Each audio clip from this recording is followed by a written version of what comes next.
दोस्तों आपके सामने है पतंजलि की दिव्य चंद्र प्रभावटी।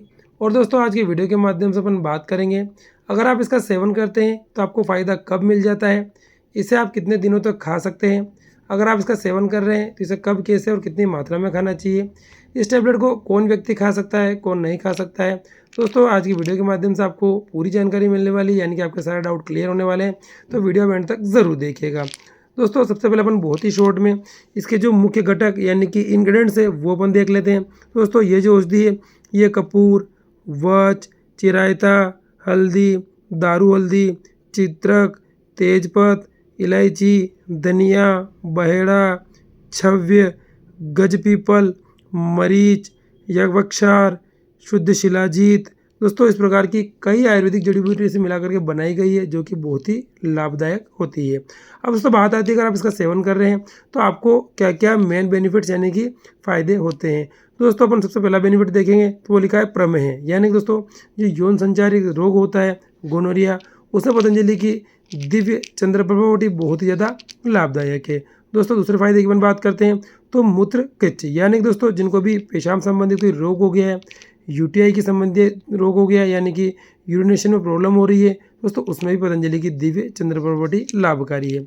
अगले बेनिफिट की बात करते हैं तो अश्मरी, अगर किसी व्यक्ति को पथरी का रोग हो गया है तो उस रोग को ठीक करने में पतंजलि के वैद्य चंद्र प्रभावटी का उपयोग मरीज को करवाते हैं। दोस्तों अगले फायदे की अपन बात करते हैं तो मूत्र घात, यानी कि दोस्तों पेशाब में अगर किसी प्रकार की रुकावट हो रही है, पेशाब रुक रुक के आ रहा है, एक बार में खुल के पेशाब नहीं आ रहा है, दोस्तों उसमें भी पतंजलि की दिव्य चंद्र प्रभावटी लाभकारी है। दोस्तों अगले फायदे की अपन बात करते हैं तो अंड वृद्धि, यानी कि अगर पुरुषों में हाइड्रोसिल का रोग हो गया है तो उस हाइड्रोसिल के रोग को ठीक करने में भी यह औषधि बहुत ही ज़्यादा फायदेमंद है। दोस्तों अगले फायदे की अपन बात करते हैं तो पांडु और कमला, यानी कि खून की कमी को दूर करने में भी औषधि लाभदायक है।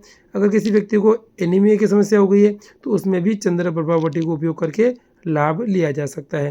दोस्तों अब अगली मुख्य बात आती है, अगर आप इस औषधि का सेवन करते हैं तो आपको कितने दिनों के बाद फ़ायदा मिलना शुरू हो जाता है। दोस्तों ये जो औषधि है बहुत ही चमत्कारी है, मात्र 1 महीना अगर आप इसको नियमित रूप से खा लेंगे तो आपको इससे होने वाले फ़ायदे मिल जाते हैं। अब दोस्तों अगली बात आती है, इस औषधि का सेवन आप कितने दिनों तक कर सकते हैं। दोस्तों जो भी बुजुर्ग व्यक्ति है जिनको भी पेशाब संबंधित रोग हो गया है, प्रोस्टेट की समस्या हो गई है, वो नियमित रूप से इस गोली का सेवन कर सकता है। और जो युवा है, यंग है, अगर उसका रोग ठीक हो गया है तो 3 महीने के बाद ही इस गोली का सेवन बंद कर देवे, अगर आवश्यकता पड़ती है तो पतंजलि के वैद्य से संपर्क करके इस गोली का सेवन करें। अब दोस्तों अगली बात आती है, अगर आप इस औषधि का सेवन कर रहे हैं तो इसे कब, कैसे और कितनी मात्रा में लेना चाहिए। दोस्तों आप इसकी 1 से लेकर के 2 गोली दिन में 2 बार खाना खाने के बाद गुनगुने पानी से अगर लेते हैं तो दोस्तों आपको इससे बहुत ही बढ़िया फ़ायदा मिलता है। दोस्तों अगली बात आती है, इस औषधि का सेवन कौन कर सकता है, कौन नहीं कर सकता है। दोस्तों इस औषधि का सेवन युवा भी कर सकते हैं, बुजुर्ग भी कर सकते हैं, अगर महिलाओं में भी यूरिन संबंधित कोई रोग हो रहा है तो वो भी औषधि का सेवन कर सकते हैं। दोस्तों बात आती है इस औषधि की प्राइस और क्वांटिटी की। दोस्तों वर्तमान में इसकी एमआरपी 125 रुपये है, जिसमें कि आपको इसकी 120 गोलियाँ मिलती है। दोस्तों अंत में बात आती है इस उपयोग में आपको कोई नुकसान या साइड इफेक्ट्स होता नहीं, तो पूरी तरीके से आयुर्वेदिक गोली है, नुकसान होने की कोई संभावना नहीं है। फिर भी अगर आपको डाउट रहता है तो पतंजलि के वैद्य से आप संपर्क करके इस गोली का सेवन कर सकते हैं। ओम।